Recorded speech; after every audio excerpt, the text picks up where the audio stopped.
Hello everyone, कैसे आप सभी। तो मैं अखिलेश आज आपके साथ एक वीडियो शेयर कर रहा हूँ जिसमें हम कंप्यूटर की जनरेशन के बारे में समझेंगे। हम समझेंगे कि ये जो कंप्यूटर हैं उसमें क्या क्या तकनीकी विकास हुए और कौन कौन की डिवाइसेस ऐड करके अलग अलग कंप्यूटर्स बनाए गए। तो इसको पीपीटी के माध्यम से हम समझते हैं। तो जैसा कि आप देख रहे हैं यहाँ पे लिखा हुआ जनरेशन ऑफ कंप्यूटर, कंप्यूटर की पीढ़ियाँ। ठीक है, तो अलग अलग डिवाइसेस यूज़ की गई थी, तो उसके बारे में हम समझेंगे। देखिए, जो जनरेशन्स है सीधा सा उसका मतलब है कि कंप्यूटर में जो डिवाइसेस लगी हैं, ठीक है, उन्हीं का जो विकास का क्रम है उसको हम कंप्यूटर की पीढ़ियाँ कहते हैं। इसमें कंप्यूटर का जो तकनीकी परिवर्तन है उसको समझा जा सकता है, जिससे हमें मालूम चलेगा कि आधुनिक कंप्यूटर और जो स्टार्टिंग के कंप्यूटर्स हैं वो काम कैसे करते थे। ठीक है, कार्यक्षमता उनकी कैसी थी। 5 जनरेशन्स हैं, फर्स्ट, सेकंड, थर्ड, फोर्थ और फिफ्थ। अलग अलग टाइम पीरियड पे आए थे और अलग अलग उसमें डिवाइसेस यूज़ हुई थी। जैसे फर्स्ट जनरेशन जो है वो 1940 से 1956 तक चला था लगभग। ये एकदम फिक्स नहीं है, अलग अलग जगह पे अलग अलग डिटेल्स रहती है, तो इसके लिए परेशान नहीं होना है। फर्स्ट जनरेशन में इंपॉर्टेंट चीज़ जो थी वो वैक्यूम ट्यूब, यानी वैक्यूम ट्यूब का यूज़ करके कंप्यूटर्स जनरेट किए गए, डेवलप किए गए। वैक्यूम ट्यूब का जो आविष्कार था वो 1904 ईस्वी में जॉन एम्ब्रोस फ्लेमिंग ने किया था। ठीक है, इस जनरेशन में मशीनी भाषा का प्रयोग किया गया। मशीनी भाषा आप जान लीजिए, मशीनी भाषा क्या है। ज़ीरो एक, मशीनी भाषा में दो ही चीज़ें आती हैं, ज़ीरो एक। ठीक है, इसको हम लोग बिट बोलते हैं, बाइनरी डिजिट। पूरा कंप्यूटर सिस्टम हमारा ज़ीरो एक पे ही डिपेंड होता है। इस समय पंच कार्ड यूज़ किए जाते थे इनपुट देने के लिए, और प्रिंटर्स के माध्यम से आउटपुट आपको मिलता था। इनिक जो था इस समय का सबसे फेमस कंप्यूटर माना जाता है, जिसे प्रोग्राम किया जा सकता था, यानी पहला इलेक्ट्रॉनिक कंप्यूटर था जिसे प्रोग्राम किया जा सकता था। और इनिक को डेवलप किया था जे प्रेस्पर इकर्ट और जॉन मॉचली ने 1943 ईस्वी में। ठीक है, और जो पहली प्रोग्रामर थी लेडी अडा अगस्टा लवलेस, इन्होंने इस डिवाइस को प्रोग्राम किया था। ठीक है, आगे बढ़ते हैं। देखिए, ये है वैक्यूम ट्यूब जिसकी सहायता से पहली जनरेशन के कंप्यूटर डेवलप किए गए थे।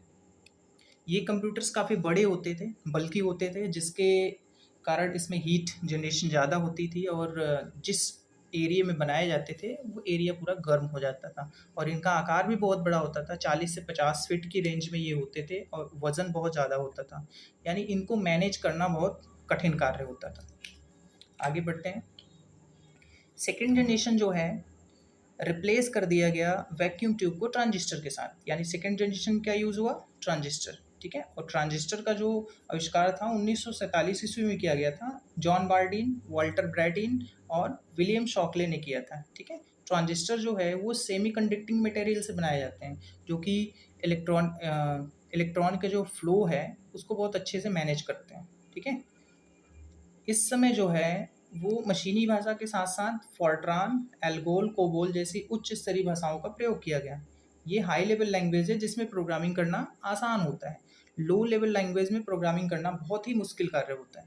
इस समय के जो कंप्यूटर से, जैसे पहली जनरेशन में इन्हें आया, वैसे ही दूसरी जनरेशन में पीडीपी, आईबीएम की कई सीरीज आई। ठीक है, ये ट्रांजिस्टर जो है वो हल्का होता था, जिससे कंप्यूटर्स का आकार जो था वो कम हो गया। ये गर्म कम होता था, ठीक है, हीटिंग की प्रॉब्लम कम हो गई, तो इससे कंप्यूटर के फील्ड में थोड़ी सी और अच्छी प्रोग्रेस हुई।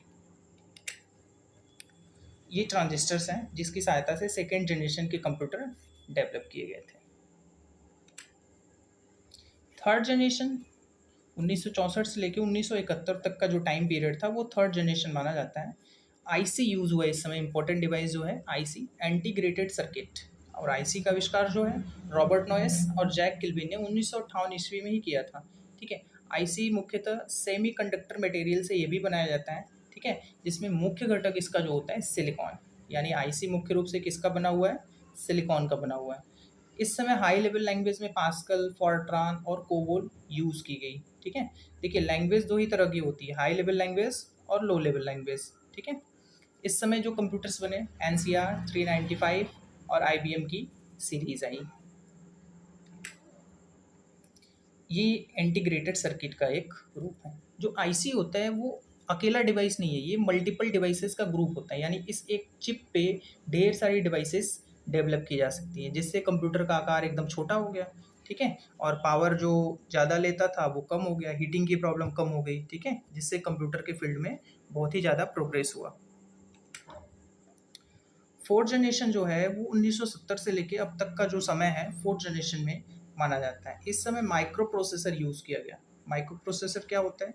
सीपीयू बनाने का जो मुख्य डिवाइस है, जो मुख्य बेस है, वो माइक्रो प्रोसेसर को ही माना जाता है, ठीक है। तो जो पहला माइक्रो प्रोसेसर था वो इंटेल कारपोरेशन ने बनाया था 1970 ईस्वी में, ठीक है। मार्सियन हॉफ,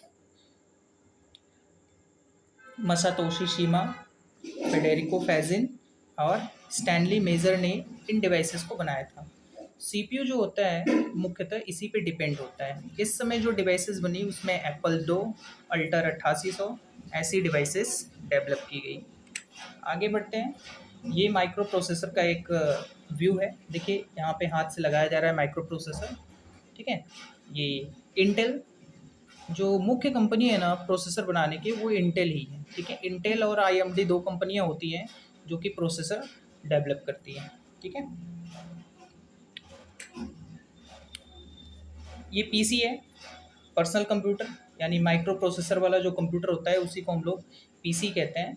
ये देखिए सीपीयू है, यहाँ पे मॉनिटर है, ठीक है, यहाँ पे साउंड सिस्टम रखा हुआ है, यहाँ पे कीबोर्ड, यहाँ पे माउस है। आगे बढ़ते हैं। फिफ्थ जनरेशन जो है वो वर्तमान से भविष्य तक की समय सीमा को दिखाता है। इसमें artificial intelligence, robotics technology, micro processors, microchip, global communication यानी वैश्विक जो कम्युनिकेशन करने का सिस्टम है, GPS system, fibre optic cables, virtual reality, ये सारी चीज़ें यूज़ हो रही है।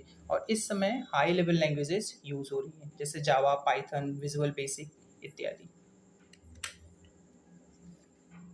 ये कुछ व्यू है। जैसे ये माइक्रोचिप है, माइक्रोचिप ह्यूमन बॉडी में भी अब ट्रांसप्लांट किए जाने लगे हैं, जिसकी सहायता से ब्रेन की क्षमता बढ़ाना या फिर विकलांगता को सही करना, इन सारी चीज़ों में बहुत ही प्रोग्रेस हो रहा है।